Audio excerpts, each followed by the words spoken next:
Hello, Lou Hamilton from Audible Elegance here in Cincinnati, Ohio.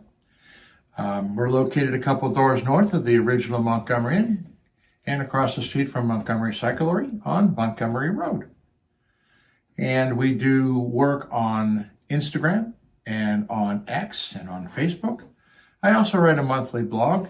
It's been rather personal for me lately, and unfortunately I have another one to write for next month. And tonight I would like to talk about the wonders of thrift shop finds. And I had a customer come in today with a request to fix or service a half dozen thrift shop finds. One was a Thorns turntable. 3 of them were Nakamichi cassette decks and some other things. And it's fine that you go out and if you wanted to go hunting, like going out there trying to find a deer or a squirrel in the tree, that's fine.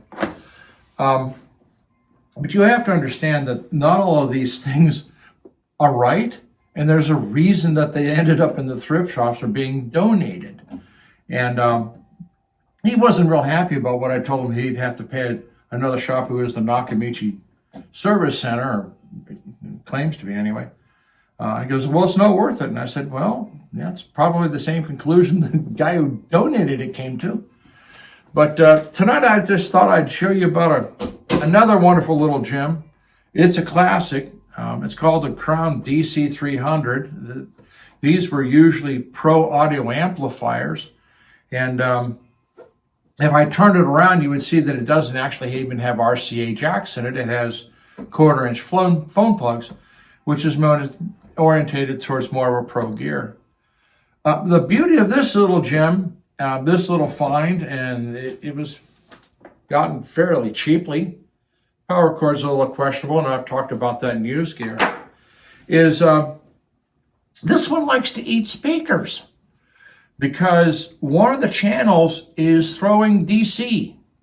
Now, if you're not familiar with how DC affects the speaker, it's pretty simple.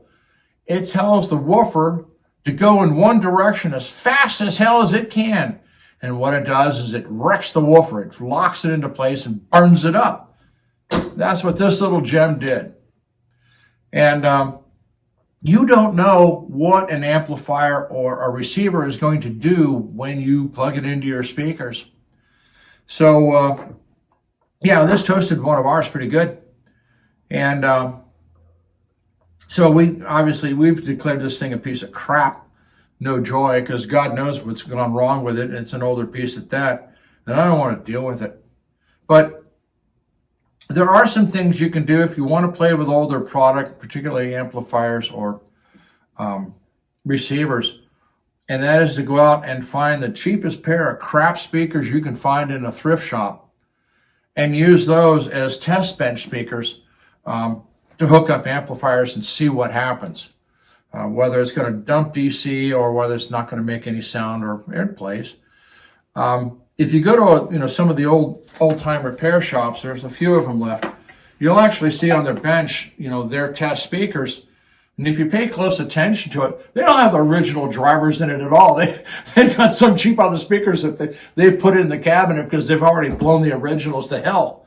And that's what they do. So if you're going to go out and buy, used gear, be very careful and aware that, these puppies can raise hell and destroy what you think is important. So please do not hook up used amplifiers or used speakers, that you find at a thrift shop, garage sale, flea market. Essentially, somebody who's not reputable is going to back up what you purchase, because Goodwill has policies like, you bought it, it's yours. We don't want to see it again. And, you can wind up screwing yourself really bad. So watch out for that. As I say, I have real questions about buying older gear, and this was a great example of it. So there we are.